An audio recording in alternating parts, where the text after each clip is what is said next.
बेटा कालिदास दादा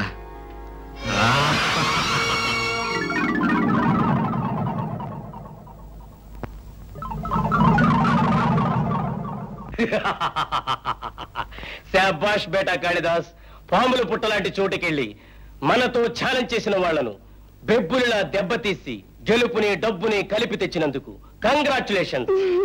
డాడీ కాళ్ళు వెళితే గెలుచుకురావడం గొప్ప విషయం కాదు, కొత్త విషయం కాదు. దేన్నైనా గెలుచుకురావడమే తనకు అలవాటు కదు కాళ్ళే. యుద్ధరంగం లాంటి ఈ లోకంలో గెలిచిన వాడే మొనగాడు మగాడు. అవతల వాడు చెయ్యెత్తేలోగా మనం దెబ్బతీస్తే గెలుపు మందే అవుతుంది. అంతేకాదు దాదా, జీవితంలో కొన్ని విలువైనవి పోగొట్టుకున్నాను. దేన్నైనా సరే ఇక పోగొట్టుకోకూడదు. సంపాదించి సొంతం చేసుకోవాలన్న లక్ష్యంతో బ్రతుకుతున్నా. పసివాడుగా నిన్ను పట్టుకొచ్చిన రోజునే అనుకున్నాను నేరస్తుల ప్రపంచంలో తిరుగులేని మనిషి అవుతావని, నా తరువాత నాయకుడు అవుతావని. నా అంచనా నిజమైంది. తొందరపడి పెద్ద మాటలతో అతని పొగిడే కంకోల్. రక్త సంబంధం ఉన్నవాణ్ణి, కావలసిన వాణ్ణి, మేనల్లుణ్ణి, మీ వారసుణ్ణి నేనున్నాను నాయకుడు అవడానికి. బంధుత్వాల బట్టి బాధ్యతలు పదవులు ఇచ్చుకోబట్టే మన దేశం ఇలా ఏడుస్తుంది. ఏ స్థానాన్నైనా సరే శక్తితో సంపాదించుకోలే గాని చుట్టరికంతో ఇలా అడుక్కోకూడదు. అదృష్టం కలిసి వచ్చి 1-2 పనులు చేసినంత మాత్రాన నువ్వేం శక్తివంతుడు అనుకో. కాశీ చుప్రహు, ఏమిటా మాటలు?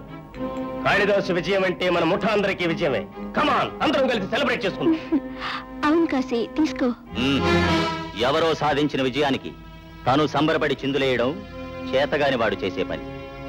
దమ్ములున్నవాడు సమయం వచ్చినప్పుడు తనే మొనగాడిని నిరూపించుకుంటాడు. వాడి మాటలు పట్టించుకోకు బేట, వాడికి ఆ ఈర్ష్య చిన్నప్పటి నుంచి ఉన్నదేగా. దాదా, నిప్పురవ్వ లాంటి ఆ గుణం రగిలి మంటైతే తనకే కాదు మనందరికీ ప్రమాదం. ఆనందంగా ఉండాల్సినప్పుడు ప్రమాదం గురించి ఆలోచించడం ఎందుకు daddy? Cheers for the success of Kalidas.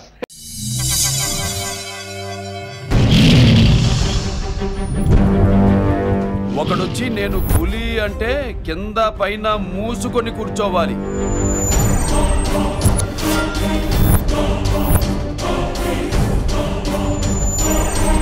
నేను చెయ్యి చాచినప్పుడే సెకండ్ ఇవ్వు. చనువిచ్చాడు కదా అని చక్కెరెక్కాలను చూస్తే చుట్టాను చూడ్డానికి కూడా స్కెల్టన్ మిగలదు.